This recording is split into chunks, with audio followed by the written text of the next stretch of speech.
Il était une fois un gros chat nommé Chonchon, dont le comportement étrange déconcertait tous ceux qui l'entouraient. Chonchon n'était pas un chat comme les autres, il était recouvert d'une épaisse couche de fourrure qui lui donnait une apparence majestueuse, mais son caractère était tout sauf royal.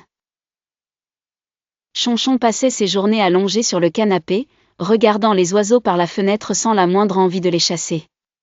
Ses propriétaires, Clara et Guillaume, s'inquiétaient de ne pas le voir courir ou jouer. La seule activité qui semblait l'intéresser était de regarder les documents sur le bureau de Clara avec une curiosité presque humaine. Un jour, alors que Clara était sortie pour ses courses, Chonchon resta seul à la maison. Il regarda le calendrier et se mit à pleurer sans raison apparente. Guillaume, qui travaillait depuis son bureau à la maison, entendit les pleurs et se précipita pour voir ce qui se passait.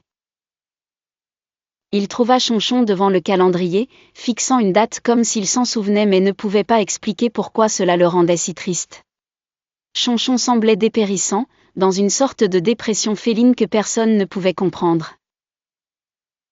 On lui apportait ses jouets préférés mais cela ne parvenait pas à détourner son humeur maussade.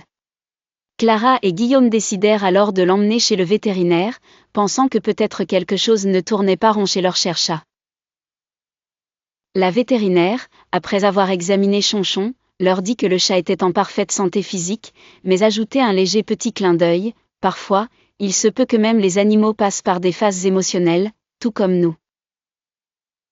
Ils y réfléchissent, mi-amusés, mi-préoccupés. De retour à la maison, Guillaume proposa de mettre un peu de musique classique dans le salon.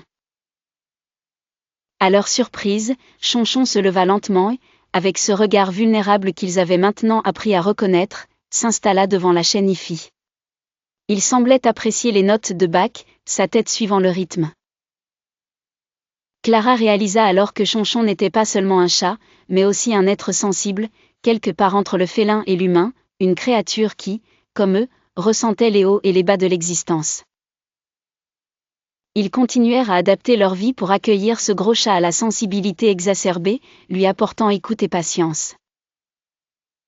Chonchon, bien qu'encore étrangement taciturne, trouva du réconfort dans ces moments musicaux, preuve que même le plus bizarre des chats peut avoir besoin d'un peu d'accompagnement émotionnel.